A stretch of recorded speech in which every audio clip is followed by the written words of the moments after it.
नमस्कार, स्वागत है आपका हमारे इस YouTube चैनल पर। मैं मुनमुन श्रीवास्तव आपका हार्दिक अभिनंदन करता हूं। हम एक बार फिर हैं ड्यू के school of open learning campus of open learning की डायरेक्टर प्रोफेसर पायल मागो के साथ। और आपके बहुत से सवाल आए ऐसे कि सर 3 दिन से वेबसाइट वर्क नहीं कर रही है और जो फर्स्ट ईयर में जिन स्टूडेंट्स के एडमिशन हुए हैं उनके आई कार्ड जनरेट नहीं हो रहे हैं। इसके अलावा कुछ और भी आपके सवाल थे स्कूल ऑफ ओपन लर्निंग के एडमिशन की डेट एक्सटेंशन को लेके। इन्हीं सब बात करने के लिए पहुंचे हैं हम प्रोफेसर पायल मागो के पास। और आइए उनसे जानते हैं सबसे पहले कि मैम जो है वो आई कार्ड जनरेट नहीं हो पा रहा है और वेबसाइट काम नहीं कर रही है, क्या कहेंगी आप? नमस्कार मुनमुन जी, और मैं अपने स्टूडेंट से ये कहना चाहती हूँ कि मैंने अभी वेबसाइट को चेक किया है। वेबसाइट भी ठीक से काम कर रही है और जो आई कार्ड जनरेशन है वो भी आप उससे कर सकते हैं। मुझे लगता है कि कुछ जो 1-2 दिन आपको मुश्किल रही होगी वो कहीं ना कहीं वो वेबसाइट और लिंक की वजह से कोई प्रॉब्लम आई होगी, लेकिन अभी वो बिल्कुल ठीक वर्क कर रही है। आप तुरंत उसके ऊपर जाइए, अपना आई कार्ड अपलोड करिए, उसमें से डाउनलोड करिए, और इसके अलावा अगर आप कोई एडमिशन लेना चाहते हैं तो वो भी आप तुरंत ले सकते हैं। तो मैम जैसे जिनके एडमिशन अभी तक हो गए हैं उनको आई कार्ड जनरेट हो जाएगा, आपने कहा भी अब ठीक हो गया है। स्टडी मटेरियल के लेके भी उनको दिक्कत आ रही है, बहुत भीड़ है आपके स्टडी मटेरियल डिस्ट्रीब्यूशन सेंटर्स पर। स्टडी मटेरियल डिस्ट्रीब्यूशन सेंटर पर बस मैं यही कहना चाहूँगी कि हम एक दिन में किसी एक सेंटर पे करीब 1000, जो छोटा सेंटर है हमारा उस पर 800, और जो SOL का सेंटर है जहाँ पर आप केवल ऑनर्स की किताबें ले सकते हैं, आप बिना अपनी अपॉइंटमेंट लिए मत आइए। आप अगर अपॉइंटमेंट लिए बिना आएंगे तो जिन बच्चों ने अपॉइंटमेंट लिए है उनके लिए थोड़ी सी दुविधा पैदा हो जाएगी, क्योंकि वो तो अपॉइंटमेंट लेके आए हैं और आप अगर बिना अपॉइंटमेंट लिए अपने परिवार के साथ या अपनी मदर के साथ, अपने फादर के साथ पहुँचेंगे तो वो भीड़ ऑटोमेटिकली वहाँ पर हो जाएगी। और आप अपॉइंटमेंट लीजिए, और अपॉइंटमेंट लेने में आपको कोई दिक्कत नहीं होगी। अगर कल की अपॉइंटमेंट मिलेगी तो परसों की मिलेगी, या एक हफ्ते में किसी भी दिन की अपॉइंटमेंट मिलेगी, तो आप कंफर्टेबली अपना मटेरियल ले सकेंगे। लेकिन मैम स्टूडेंट्स की ये भी शिकायत है कि जिनको अपॉइंटमेंट मिला है उनको भी पूरी किताबें नहीं मिल पा रही हैं। उसमें कुछ 1-2 किताबें हैं जो हमने विड्रॉ की हैं, उसके कुछ रीज़न्स थे विड्रॉ करने के, तो वो हमने विड्रॉ की है। उसकी जगह पे आपको अभी नई किताबें और नए रीडिंग नोट्स मिलेंगे। और कुछ यूनिवर्सिटी में जैसे कुछ सिलेबस रिवाइज हुए तो वो हम पुराने सिलेबस के हिसाब से वो किताबें नहीं देना चाहते थे। बीच बीच में कुछ एक चैप्टर्स किसी सब्जेक्ट में ऐड हुए तो वो एडिशंस भी हमने किए हैं उसमें, और आपके लिए एक बिल्कुल नया मटेरियल तैयार हो रहा है और वो आपको मिलेगा। तो मैम जैसे जिनकी किताबें नहीं हैं तो क्या वो PDF फॉर्म में वेबसाइट पे अवेलेबल हैं? वो तुरंत मिल जाएंगी आपको PDF फॉर्म में वेबसाइट पे, क्योंकि प्रिंट होने में थोड़ा सा टाइम लगता है। और मुझे लगता है कि अगले हफ्ते में जो किताबें अवेलेबल नहीं थी वो सारी की सारी मिल जाएंगी। इसमें जो मेन किताबें हैं जो नहीं आपको अवेलेबल हो रही होंगी वो पॉलिटिकल साइंस की ही किताबें हैं केवल। बाकी सब्जेक्ट्स की मैम मिल रही हैं? लगभग सब सारे सब्जेक्ट्स की सभी किताबें मिल रही हैं। अच्छा, ये आपका 15 से मैम जो है वो क्लासेस भी शुरू हो रही हैं फर्स्ट सेमेस्टर के लिए जी। तो लगभग कितने सेंटर्स में शुरू हो? करीब 40 सेंटर हैं जहाँ पे फर्स्ट ईयर की क्लासेस भी शुरू हो रही हैं। तो ये क्या संदेश देंगे आप मैम जो है वो जो क्लास लेने के लिए कल जाने वाले हैं? हाँ जी, क्योंकि पीछे कुछ शिकायत की थी बच्चों ने कि क्लासेस में भीड़ बहुत होती है और बैठने की जगह भी नहीं होती उनको। देखिए, जब आप पहले दिन क्लास में जाएंगे तो हमें अंदाज़ा नहीं होता कि कितने स्टूडेंट्स आएंगे। तो कई बार स्टूडेंट्स बहुत कम आते हैं, कई बार एवरेज हमारे एस्टिमेट के हिसाब से आते हैं, और कई बार बहुत ज़्यादा आ जाते हैं। तो फर्स्ट डे आपको थोड़ी सी कठिनाई का सामना करना पड़ सकता है कि आपकी क्लासेस कहाँ पर हैं, कौन से रूम में हैं, कौन सा टीचर आपकी क्लास लेगा। इसके लिए हो सकता है कि थोड़ी सी आपको दिक्कत आए, लेकिन नेक्स्ट क्लास से वो सब कुछ बैलेंस हो जाता है। और मैं तो बहुत खुश हूँ जब मुनमुन जी कह रहे हैं कि आपके सेंटर्स पे भीड़ होने लगी है। कई बार ऐसा भी देखने में आया था कि सेंटर हमारा 5000 का है लेकिन बच्चे वहाँ पे केवल 500 पहुँच रहे हैं, स्टूडेंट्स जो हैं, लर्नर्स हैं, वो केवल 500 पहुँच रहे हैं। तो वो हमारे लिए बड़ा डिप्रेसिंग होता था कि इतना बड़ा सेंटर हमने बनाया। और मैं तो बहुत इस बात से खुश हूँ, ज़्यादा स्टूडेंट्स पहुँचेंगे, हम अगली बार से ही ज़्यादा टीचर्स, ज़्यादा क्लासेस, इन सब का अरेंजमेंट करके रखेंगे। एक और भी सवाल है मैम कि जो अभी तक जो रजिस्ट्रेशन का आंकड़ा है आपका वो शायद 1 लाख को टच करने की तरफ पहुंच रहा है। जी। तो अभी तक क्या पोजीशन है मैम, किस कोर्स में कितने एडमिशन हो गए? मैं आपको, मेरे पास थर्सडे का डाटा है, 3 दिन पुराना डाटा है, वो मैं आपको देती हूँ। और जो हमारा रजिस्ट्रेशन का आंकड़ा है वो तो करीब 1,35,000 के आसपास पहुँचा है। और जो हमारे एडमिशन्स हैं वो यूजी के जो एडमिशन्स हैं वो करीब 90,000 के आसपास है, और पीजी के एडमिशन 7,000 के आसपास है। तो करीब 97,000 के आसपास के एडमिशन्स हमारे जो कंफर्म्ड एडमिशन्स हैं वो हो गए हैं। अच्छा, ये कंफर्म एडमिशन है? जी, कंफर्म्ड एडमिशन्स हैं। और इसमें मैम जैसे हमेशा की तरह जो है वो बीए प्रोग्राम में ही सबसे अधिक एडमिशन है? जी, बीए प्रोग्राम में सबसे अधिक एडमिशन है।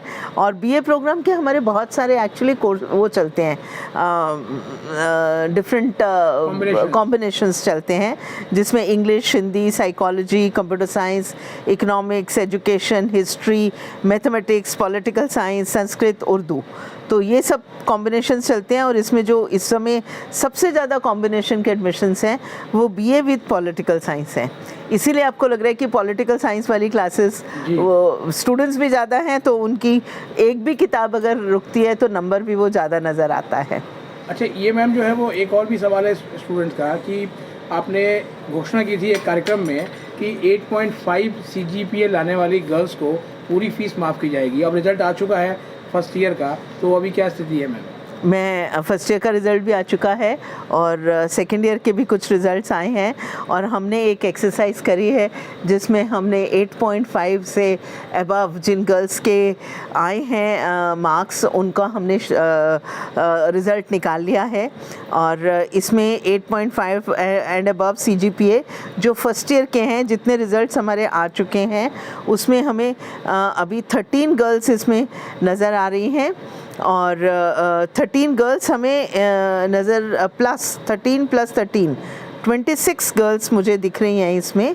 नहीं, इसमें कुछ बॉयज़ भी हैं, तो टोटल 36 दिख रहे हैं। और पीजी में भी काफ़ी स्टूडेंट्स हैं, 35 स्टूडेंट्स हैं, बॉयज़ और गर्ल्स दोनों मिला के, जो 8.5 से अबव हैं। तो इसमें गर्ल्स का तो हमने डिसीजन ले ही लिया है। जो गर्ल्स आएंगी इसमें उनको हम अगले पूरे साल की एक फ़ीस माफ़ करेंगे। पूरे वर्ष की मैम इनकी जो है पढ़ाई फ्री रहेगी? जी। अच्छा, तो ये मैम तो बहुत जल्दी हम इनके नाम अनाउंस करने हैं। के लिए भी तो कोई फैसिलिटीज करिए मैम, ये तो गर्ल्स के लिए है। अभी गर्ल्स के लिए डिसीजन लिया है, और अगर ये ओवरऑल डिसीजन लेना है तो मेरे पास बहुत बार ये डिमांड आई है कि बॉयज़ के लिए भी करिए। तो मैं अपनी कमेटी को रिकमेंड करूँगी कि इस डिमांड के ऊपर हम क्या सोच सकते हैं, वो हम देखेंगे डेफिनेटली। यानी इससे एक चीज़ और भी होती है मैम कि जो सोल में एडमिशन लेते हैं स्टूडेंट, वो भी एक अच्छा स्कोर कर सकते हैं। बहुत अच्छा स्कोर करते हैं हमारे स्टूडेंट्स 9.13 तक का स्कोर किया है उन्होंने। और यूनिवर्सिटी में भी टॉपर रहे हैं हमारे स्टूडेंट्स। बहुत सारे हमारे स्टूडेंट माइग्रेशन लेके रेगुलर कॉलेजेस में जाते हैं। तो मुझे लगता है कि SOL के स्टूडेंट्स भी, क्योंकि दिल्ली यूनिवर्सिटी का सिस्टम ऐसा है कि वहाँ पे जब आप सीरियसली पढ़ाई करते हैं तो आपको अच्छा स्कोर भी मिलता है। तो SOL के स्टूडेंट्स भी अपनी मेहनत करते हैं और उनको भी अच्छा स्कोर मिलता है। तो ये है मैम कि जैसे SOL से रेगुलर में तो माइग्रेशन तो बच्चे लेते ही हैं, रेगुलर से भी SOL में आ रहे हैं? जी, रेगुलर से भी माइग्रेशन लेके स्टूडेंट्स बहुत सारे SOL में आ रहे हैं, और उसका डाटा भी पिछले 2 साल का हमने कलेक्ट किया है। मतलब क्या, मतलब बताइए मैम कुछ। मैं अभी ये रॉ डाटा है, इसमें मुझे लगता है कि कुछ और भी मिलेगा।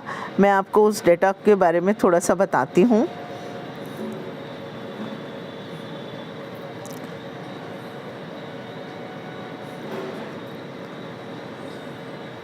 जी, इसमें जो migration in soul in academic year 2023 ये जो हुआ है बीए प्रोग्राम में 23-24 में, और उसके बाद मैं 24-25 का भी डाटा बताऊंगी। बीए प्रोग्राम में 5 स्टूडेंट्स आए हैं सोल में, बीकॉम में 15 आए हैं, बीकॉम ऑनर्स में 7 आए हैं, बीए इंग्लिश में 2 हैं, और बीए पॉलिटिकल साइंस में 6 हैं। टोटल 35 स्टूडेंट हैं। और अभी तक जो 24-25 वाला है, इसमें माइग्रेशन का नंबर बड़ा है। टोटल 76 स्टूडेंट्स हैं जिन्होंने माइग्रेट किया है। बीए प्रोग्राम में 16, बीकॉम में 23, और बीकॉम ऑनर्स में 26, बीए इंग्लिश में 1, और पॉलिटिकल साइंस में 10। यानी ये जो कहा जा रहा था कि एसओएल से रेगुलर में माइग्रेशन होना पॉसिबल नहीं है, ये आंकड़े बताते हैं कि हो रहा है। जी जी जी। और रेगुलर से एसओएल में भी आ रहे हैं? नहीं, ये मैंने जो आपको बताया ये रेगुलर से एसओएल में बताया। ये आए हैं? हाँ, और एसओएल से रेगुलर वाले पिछले साल का, इस साल का डाटा मैं अभी तक निकाल नहीं पाई। एसओएल से जो रेगुलर कॉलेजेस में गए हैं वो 43 स्टूडेंट्स अभी तक गए हैं। पिछले साल का डाटा मैं बता रही हूँ, पर ये रॉ डाटा है, इसमें ज़्यादा लोग भी निकल सकते हैं। जो बीए प्रोग्राम में 1 स्टूडेंट गया है, बीकॉम ऑनर्स में 26 स्टूडेंट गए हैं, और बीए इंग्लिश में 5 स्टूडेंट्स रेगुलर कॉलेजेस में गए हैं, पॉलिटिकल साइंस में 6 स्टूडेंट्स रेगुलर कॉलेजेस में गए हैं, और बीएमएस में 5 स्टूडेंट्स रेगुलर कॉलेजेस में गए हैं। और जो 24-25 का डाटा है वो अभी मैं आपको निकाल के नेक्स्ट उसमें आपको बताऊँगी। एक चीज़ और भी है मैम कि जो ये कहा जा रहा था कि रेगुलर में एडमिशन मिलने के बाद जो है वो सोल की तरफ को रुख नहीं करता, यानी सोल में भी आ रहे हैं बच्चे? बिल्कुल, सोल में भी आ रहे हैं। सोल में मैंने आपको बताया पिछले साल 35 स्टूडेंट्स थे, इस साल 76 स्टूडेंट्स जिन्होंने रेगुलर से माइग्रेट किया है। और ये मैम जो इस बार एडमिशन की जो डेट थी वो 15 सितंबर आपने बताई थी पिछले इंटरव्यू में, और आपने कहा था कि हमारी बात चल रही है डीईबी से, तो अब ये डेट क्या हो गई है मैम? अभी 15 दिन के लिए और बढ़ाई है, 30 सितंबर तक की डेट हो गई है। और अभी जो रेगुलर के जो एडमिशन्स हैं वो भी थोड़े कम हुए हैं, अभी उनकी स्पॉट राउंड और फाइनल राउंड के एडमिशन्स होने बाकी हैं। और मुझे लगता है कि इसीलिए हमें डेट भी बढ़ाने की ज़रूरत थी कि कुछ स्टूडेंट्स जो वेट करते हैं कि उनका रेगुलर में एडमिशन हो जाए, क्योंकि पिछले साल हमारी रेगुलर से पहले डेट ख़त्म हो गई थी, तो बहुत डिमांड आई थी कि आप एक बार एसओएल का एडमिशन खोल दीजिए, लेकिन हम यूजीसी से बाउंड होते हैं, हम एडमिशन खोल नहीं सकते हैं।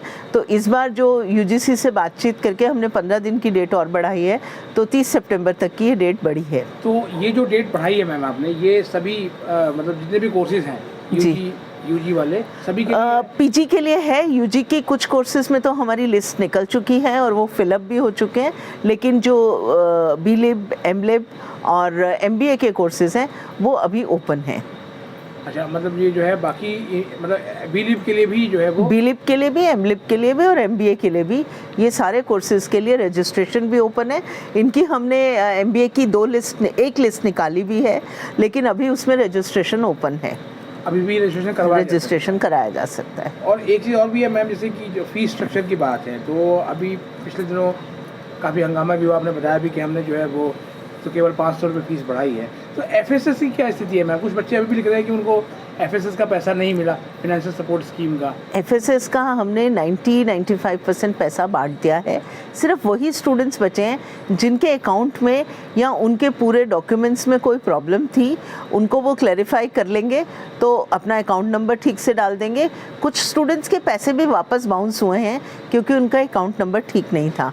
केवल उन्हीं 5% स्टूडेंट्स के साथ प्रॉब्लम है, बाकी सारा एफएसएस का पैसा हमने दे दिया है। तो उन 5% जो स्टूडेंट्स हैं मैम, उनके लिए भी कुछ हो रहा है? उनके लिए भी कुछ हो रहा है। वो अपना एक ईमेल लिखेंगे कि उनका एफएसएस में नाम आया था, कौन से नंबर पे नाम था, अपना साथ में डॉक्यूमेंट अटैच करेंगे, करेक्ट जो अकाउंट नंबर है वो अटैच करेंगे, तो उनका जो पूरा है वो कंसिडर किया जाएगा। सेकेंड सेमेस्टर के तो मैम सारे रिजल्ट आ गए, लेकिन 4th सेमेस्टर का रिजल्ट जो है वो अभी भी नहीं आया है, बच्चे बहुत परेशान हैं। अगले हफ्ते में ही आपको सारा रिज़ल्ट आ जाएगा। मेरी जो एग्ज़ामिनेशन ब्रांच से बातचीत चल रही है, बीए प्रोग्राम का जो रिज़ल्ट रुका हुआ था वो तुरंत आ जाएगा। अगले हफ्ते में, सारे सप्ताह में सारे रिज़ल्ट्स आ जाएंगे। बहुत बहुत धन्यवाद मैम इस अपडेट के लिए। Thank you.